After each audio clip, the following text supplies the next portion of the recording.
Lemongrass soup is one of my favorite offerings whenever available on a menu.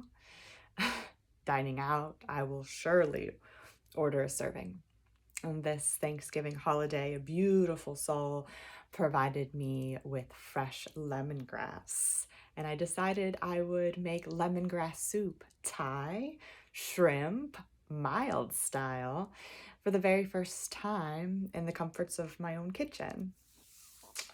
It turned out really well. I decided to do mild as I was sharing the soup with those who had difficulty digesting spice. So this is a very unique recipe, for sure.